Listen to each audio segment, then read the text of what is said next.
Shalom untuk seluruh Indonesia, teman-teman yang di Zoom, teman-teman yang di Facebook. Tuhan Yesus memberkati. Kemarin kita udah kopi. Hari ini judul firman Tuhan saya nggak tahu, tapi ada bocoran katanya ngopi hari ini. Oke, kita akan ngopi bareng. Dan yang akan share adalah orang yang paling dekat dengan saya. Silakan. Selamat pagi. Selamat pagi keluarga WF. Haleluya. Haleluya. Puji Tuhan. Hari ini kita mau share sesuatu yang cukup penting khususnya bagi para pemimpin, gembala, pemurid, pembina rohani, pementor rohani, bapak rohani, dan beberapa istilah yang lain yang kita sering dengar ya dalam gereja Tuhan. Nah, sekarang kita mau buka di dalam 1 Timotius 6 ayat 20 sampai 21.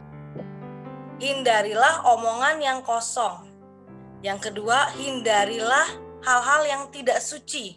Yang ketiga, hindarilah pertentangan-pertentangan yang berasal dari apa yang disebut pengetahuan.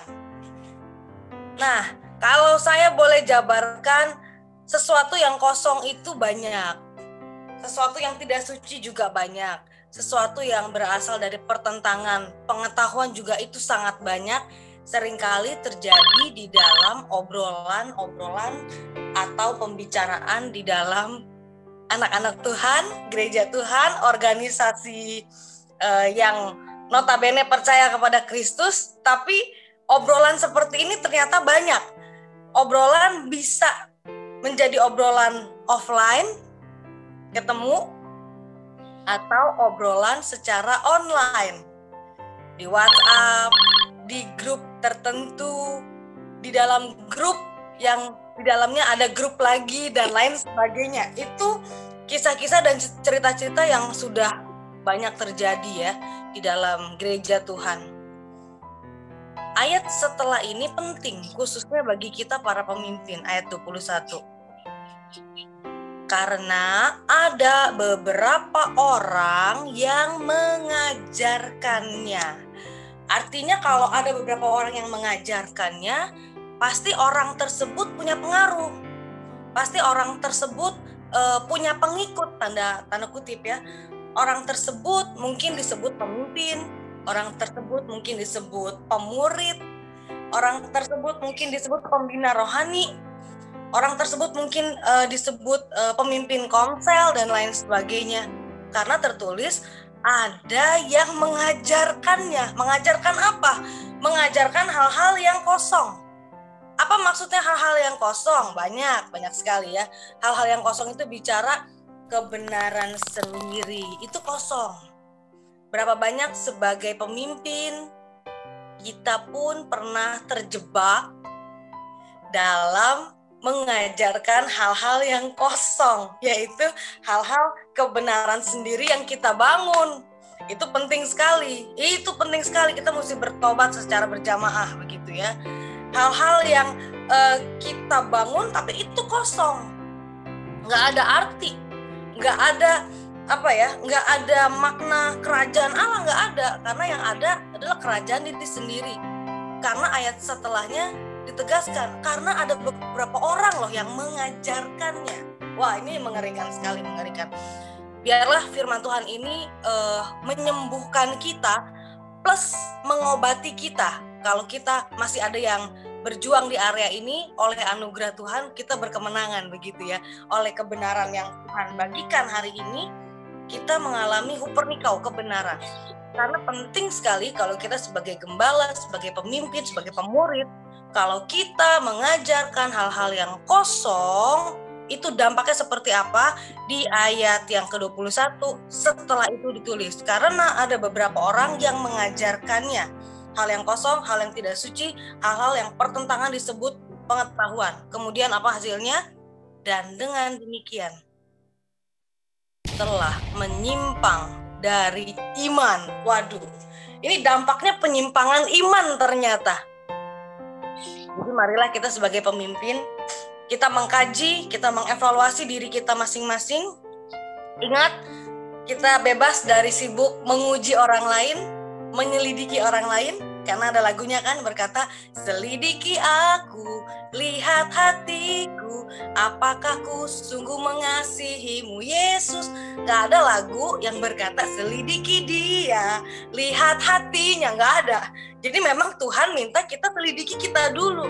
Tuhan ada gak sebagai pemimpin, sebagai pembina rohani, sebagai mentor rohani, sebagai gembala bahkan, ada gak Tuhan hal-hal yang saya ajarkan kepada jiwa-jiwa yang Tuhan percayakan itu masuk dalam kategori kosong, yaitu kebenaran sendiri, kebenaran yang dibangun sendiri, yang berdasarkan pengalaman-pengalaman masa lalu. Wah, itu mengerikan sekali. Atau yang kedua, ada nggak Tuhan hal-hal yang dibangun itu ternyata hal-hal yang tidak suci? Maksudnya apa tidak suci? Apalagi kalau bukan seputar gosip, fitnah, apalagi berkutat di masalah, ya, muter-muter di poin masalah terus. Itu hal-hal yang tidak suci, tidak suci. Jadi kalau kita masih berjuang di area situ, minta pertolongan Tuhan untuk kita berkemenangan.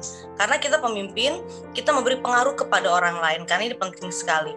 Lalu, Tuhan, apakah saya sebagai pemimpin, saya pun terjebak, bahkan nggak sadar, saya seringkali ngobrol dan bercakap-cakap secara online maupun offline, itu sebetulnya pertentangan-pertentangan yang dibangun atas dasar pengetahuan manusia.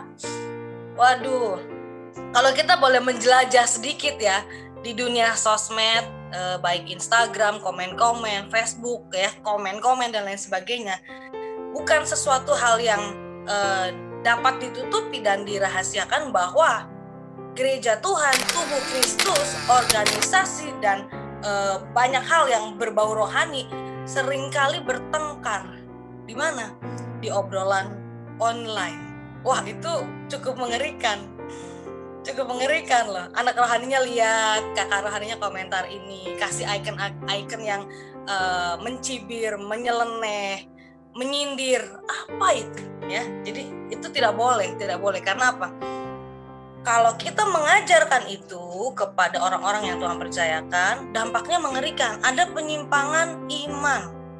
Dan tapi saya bersyukur ada kalimat yang ditutup, kasih karunia menyertai kamu. Amin. Haleluya. Ada kasih karunia Tuhan yang menyertai kita. Sebagai orang-orang yang tetap percaya kepada Tuhan, tetap fokus kepada kebenaran firman Tuhan, ada kasih karunia yang menyertai kita, saudara dan saya, setiap kita yang Tuhan percayakan untuk menuntun banyak orang kepada kebenaran. Ada kasih karunia Tuhan. Ngomong-ngomong soal kasih karunia, tadi malam saya saat teduh dari ayat terakhir di pasal terakhir di kitab terakhir di Alkitab. Itu intinya tentang kasih karunia Tuhan Yesus menyertai kamu, kurang lebih seperti itu.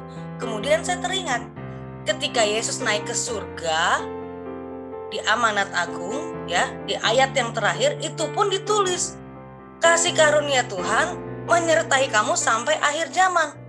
Dan ayat ini pun kembali mengingatkan bahwa kasih karunia menyertai kamu. Jadi, kalau kemarin kita ngobrol soal kopi, karakter orang pilihan Allah ya, atau pilihan ilahi. Hari ini kita ngobrol soal ngopi. Maksudnya ngopi apa? Ngobrolin penyertaan ilahi. Amin. Ya, kita ngobrolin dua ayat ini adalah menjadi dasar obrolan-obrolan offline dan online kita. Dan kita sebagai pemimpin penting sekali untuk mengerti hal ini ya. Setiap kita kumpul dengan jemaat, setiap kita kumpul dengan anak rohani, setiap kita ada ketemu Zoom lah, video call lah dan lain sebagainya, ngobrol di WhatsApp grup itu ngumpul ya. Mari kita pastikan yang kita obrolin adalah penyertaan ilahinya ya, penyertaan ilahinya. Jangan sibuk yang tadi, hal-hal yang kosong, kebenaran sendiri, saling tukeran kebenaran sendiri. Wah, itu baunya aja sudah agak neraka ya, nggak enak. Terus ngobrolin hal-hal yang tidak suci, gosip, fitnah, ngomongin ina itu, saling memblow up kesalahan orang lain, itu pun hawanya neraka. Jadi kita nggak mau terjebak dalam hal itu. Kemudian kita terjebak dalam bertentangan. Itu tuh bertentangan ya, gaya-gaya argumen ala ahli Taurat ya, kurang lebih seperti itu. Ya, itu mengerikan. Kita nggak mau terjebak dalam hal itu. Amin, puji Tuhan. Kasih karunia Tuhan menyertai kita. Ya udah, jadi mari kita obrolin penyertaan ilahinya saja.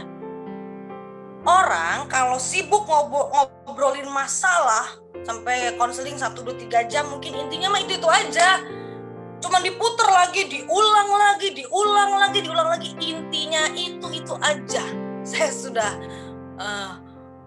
diberikan pengalamannya di lapangan. Konseling 1, 2, 3 jam, intinya mah itu aja. Cuman berpusat kepada masalah, muter. Gak pernah ngomongin Allah, cuman kekunci di masalah. Memang sebagai pemimpin kita pun perlu mengupgrade diri.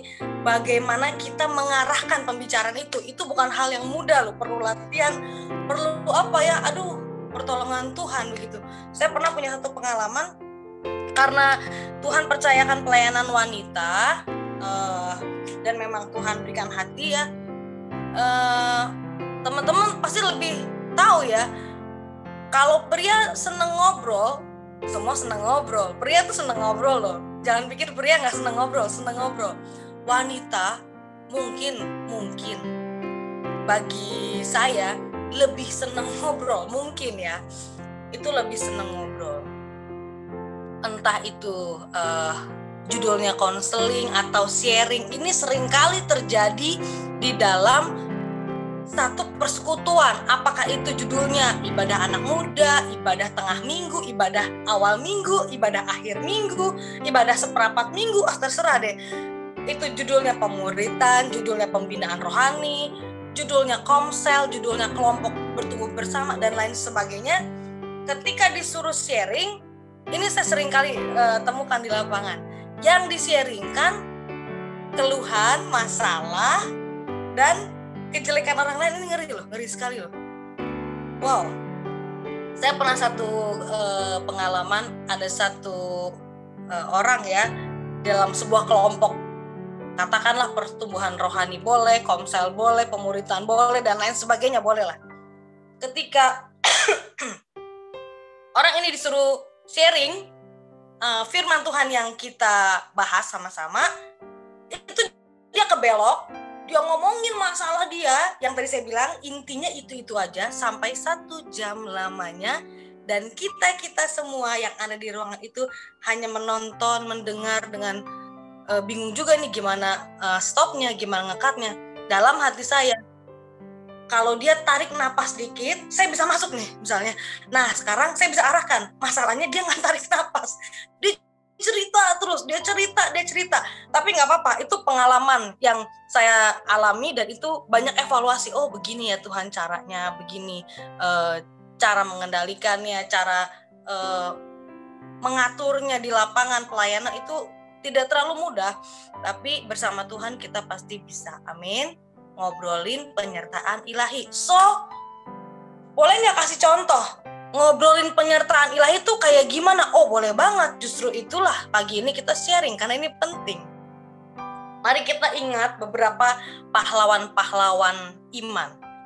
Kalau saya berkata Daniel, pasti kita langsung teringat gua singa.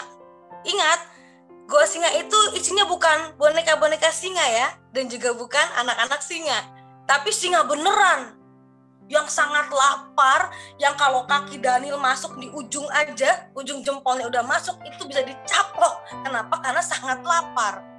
Oke, secara fakta apa? Ada gua singa. Secara fakta seperti itu. Kita nggak bisa nutupin fakta. Oh enggak, anggap saja itu bukan gua singa, anggap saja itu Taman Firdaus. Nggak bisa. Kenyataannya gua singa kok, ya bilang aja gua singa. Tapi ceritakan dong penyertaan ilahinya, gitu loh maksudnya. Saya di gua singa, tapi saya melihat bagaimana Tuhan menyertai saya. Oke, ceritain. Oke, sharingkan. Saya melihat bagaimana kuasa Tuhan mengatuk itu mulut-mulut singa yang lucu-lucu, sehingga selama di dalam bersama-sama, saya nggak dimakan. Saya malah sama-sama gitu sama mereka. Duduk bareng, saya belai-belai itu rambutnya singa, yang jantan, yang pakai bando gede, yang betina, bahkan mungkin ada anaknya. It's okay, saya melihat Tuhan menyertai saya. Begitu caranya.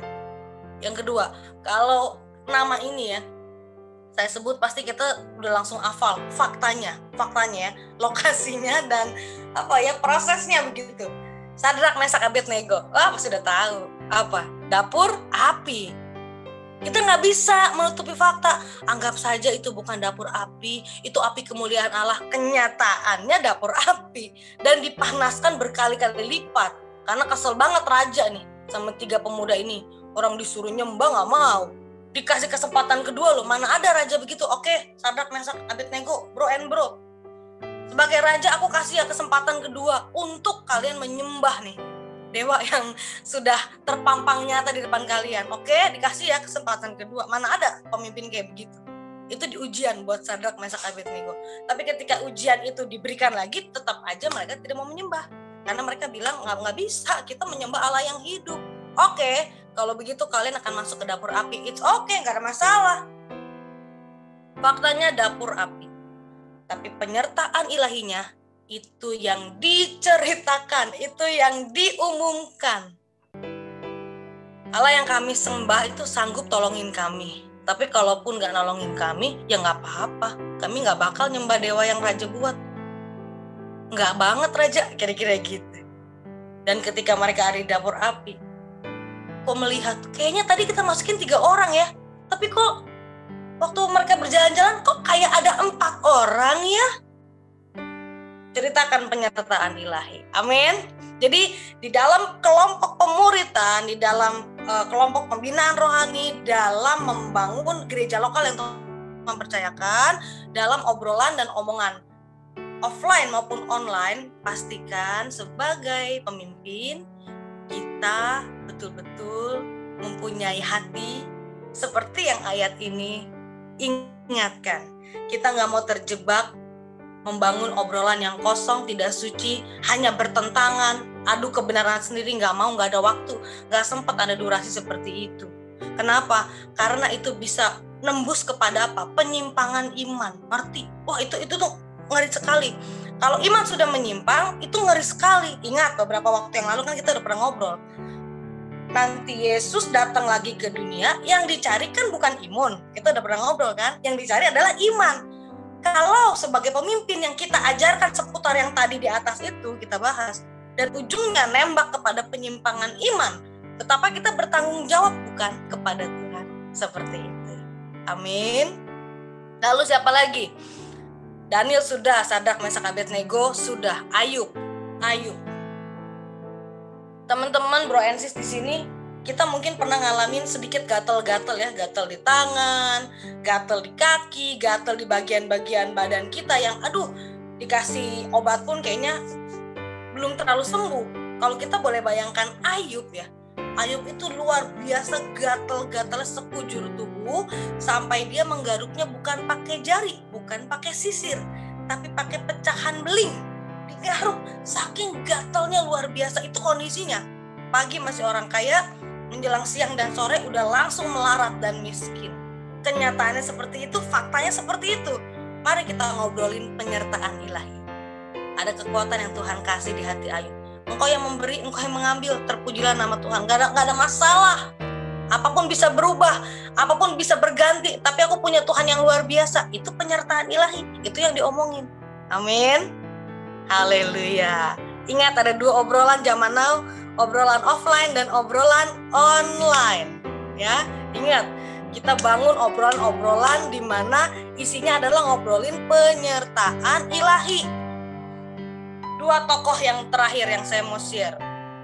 Paulus di penjara. Kenyataannya di penjara. Kenyataannya betul-betul di penjara berkali-kali. Tapi penyertaan ilahinya apa? Banyak sekali. Di dalam penjara dia bisa ketemu anak rohani. Dia bisa memuridkan, membina anak rohani. Ada ayatnya. Di dalam penjara dia melihat bagaimana mujizat terjadi, tiba-tiba itu penjara kebuka sendiri. Penyertaan ilahi. Jadi marilah kita fokus kepada penyertaan ilahinya. Yang terakhir, 1 tokoh iman, saksi iman yang saya mau share. Daniel sudah, Sadrak, Mesak, Abednego sudah, Ayub sudah, Paulus sudah. Banyak ya sebetulnya, cuma ini saya beberapa ambil saja. Yang terakhir, Yohanes di Pulau Patmos. Itu faktanya, itu kondisinya. Yohanes di Pulau Patmos itu dia dibuang. Kenapa? Karena udah mulai dibunuh berkali-kali, nggak mati-mati. Udah deh, dibuang aja, biar dia mati di sana sendirian. Nggak ada yang nolongin, nggak ada makanan, nggak ada minuman, nggak ada temen komsel, nggak ada pemurid, nggak ada pementor. Dia betul-betul sendirian. Itu faktanya. Tapi penyertaan ilahinya apa? Oh, banyak sekali.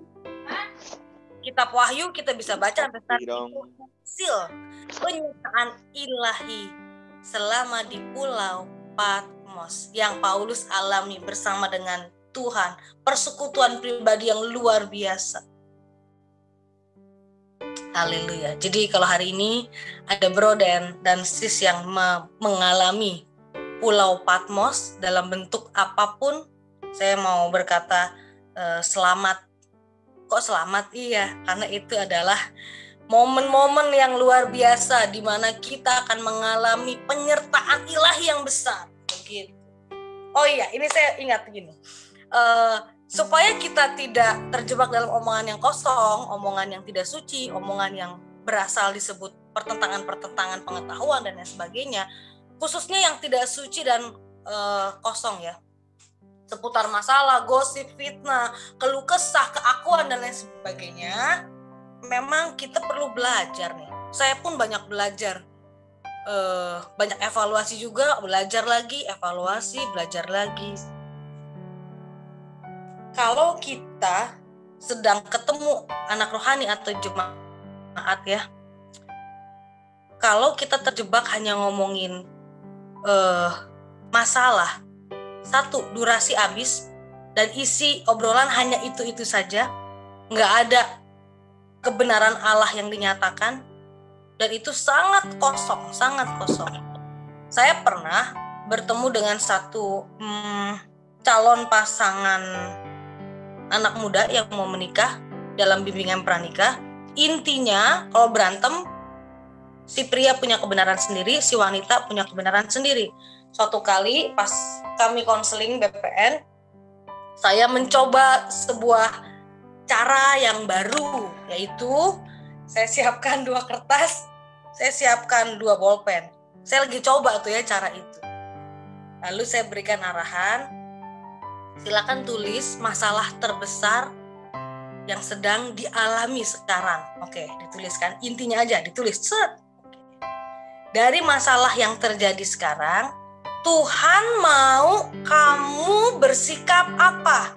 Silakan tulis. Si pria tulis, si wanita tulis. Kemudian catatannya saya minta dan saya baca. Sudah selesai kok itu. Tidak nyampe 15 menit selesai. Ngerti ya maksudnya ya? Kenapa? Karena yang bersangkutan sebetulnya tahu apa yang Tuhan mau dia lakukan. Selesai, itu konseling tercepat itu. Oke.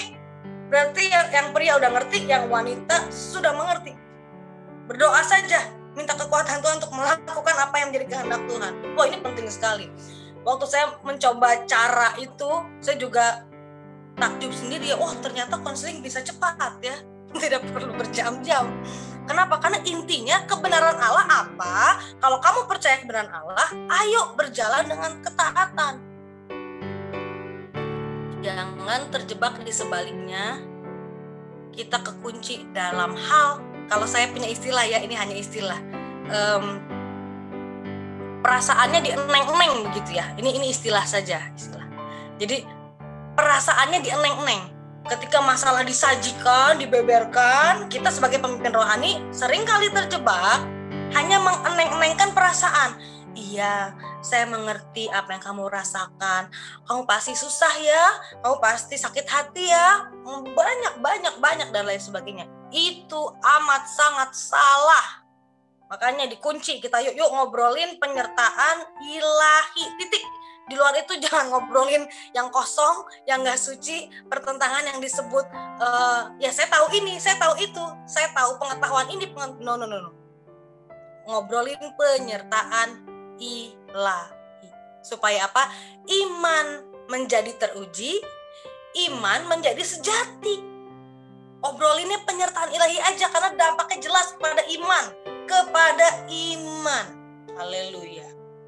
Dan biarlah kita sebagai pemimpin baik mengobrol secara online, baik ngobrol secara offline, ketika Tuhan merekam ya, kan kita hari ini direkam nih ya, direkam kan. Kalau kita ngobrol dengan orang-orang yang Tuhan percayakan untuk kita tuntun kepada kebenaran, baik secara online maupun offline, kalau itu direkam dan kembali diperlihatkan, dipertontonkan kepada kita untuk kita evaluasi, kita bisa melihat, Tuhan terima kasih Tuhan. Engkau menolong aku untuk mengalami terobosan dalam hal ini sebagai seorang pemimpin. Aku diberikan anugerah oleh Engkau Tuhan untuk membawa dan memimpin mereka dalam obrolan itu, mengobrolkan, ngomongin, membahas penyertaan ilahi aja. Haleluya. 2020 secara pandemi keuangan banyak hal yang mengalami proses Tuhan, tapi penyertaan ilahinya banyak sekali. Tadi malam saya baru ngobrol singkat sama Windy waktu kami ada waktu ya sama-sama. Singkat cerita seperti ini, saya bilang gini, saya manggilnya Dede ya, sekalipun udah usia teenager tetap panggilannya Dede. Dek, waktu 2 tahun lalu Mama ngalamin kecelakaan motor di flyover Kemayoran. Secara fakta, Mama kecelakaan. Itu adalah hari-hari keberangkatan ke Israel, yang mana Mama 2 tahun sudah menabung rupiah demi rupiah. Sangat ingin mimpi itu menjadi kenyataan. Mama injekin kaki ke tanah Israel. Itu mimpi dari zaman kuliah, tapi nggak berani nabung karena harga kesana mahal. Tapi ketika ada keberanian, duit terkumpul, dan itu adalah hari-hari menjelang keberangkatan. Kenyataannya, faktanya, kita tabrakan di flyover Kemayoran. Tapi penyertaan ilahinya itu luar biasa. Yang pertama, Windy anak remaja, anak perempuan, sendirian di atas flyover itu. Ketika ada suara bunyi tabrakan, jebret, kencang sekali. Abang-abang, bapak-bapak dari bawah jembatan itu pada naik semua, banyak sekali, karena mendengar suara itu hendak menolong. Plus, mungkin hendak ada yang berbuat kurang baik ya, karena ada yang mengarahkan Windy untuk minta kunci motornya. Ya, Windy waktu itu masih kecil sekali, 2 tahun lalu, masih umur 12 tahun ya. Dan on the spot, di lapangan, di atas flyover itu, oleh hikmat Tuhan, penyertaan ilahi, Windy yang masih kecil dan anak perempuan sendiri di atas jembatan itu dengan tenang. Dia menjawab bapak-bapak, abang-abang yang mengarahkan dia untuk memberikan kunci motornya, berkata, enggak Pak, terima kasih, sambil jalannya terseok-seok, mengangkat tas sekolahnya, mengambil kunci motor, kemudian dimasukin STNK SIM semua ke dalam tas sekolah dia. Enggak Pak, terima kasih. Penyertaan siapa itu kalau bukan Tuhan? Apakah saya pernah briefing anak saya, Dek, ntar kalau tabrakan kamu begini ya, begini? Nggak pernah briefing. Tapi ketika itu terjadi, penyertaan Tuhan luar biasa. Kemudian yang kedua, saya pingsan di tempat, anak saya tidak pingsan. Jadi saya betul-betul pingsan on the spot ya di flyover itu. Kemudian ada satu gembala, saya sebut dengan hormat ini. Ada satu gembala GSJA. Siang itu dia kepengen makan di Pademangan. Dia ingat ada makanan yang dia suka di Pademangan. Kemudian dia melewati flyover itu. Dan kemudian dia sudah melihat ada peristiwa tabrakan. Tuhan pakai dia untuk berhenti dan mengatur semuanya dan menyetop mobil pick up untuk membawa saya serta motor ke arah Mitra Kemayoran. Seorang gembala, seorang hamba Tuhan pakai. Kenyataannya apa? Saya tabrakan. Penyertaan Tuhannya apa? Oh, banyak sekali. Seperti itu. Haleluya. Puji Tuhan. Supaya kita menjadi pemimpin, menjadi gembala, menjadi pemurid, menjadi pementor, menjadi bapak rohani, kita bertanggung jawab dalam obrolan offline dan obrolan online yuk kita ngobrolin penyertaan Tuhan saja. Kita hidup di dalam dunia yang semakin jahat, semakin menguji iman. 2021 ini kita masuk minggu ketiga, ini baru awal banget, udah kedengaran gempa, terjadi bencana dan segala macam. Kita lihat aja ntar berita seperti apa. Tapi banyak penyertaan ilahi yang Tuhan berikan buat orang-orang percaya. Haleluya, Tuhan Yesus memberkati kita semua. Selamat berjalan dalam penyertaan ilahi. Selamat ngobrolin penyertaan ilahi dimanapun kita berada. Tuhan Yesus memberkati. Amin, amin, amin, amin. Yes. Haleluya. Ayo kita ngopi. Ngobrolin penyertaan ilahi.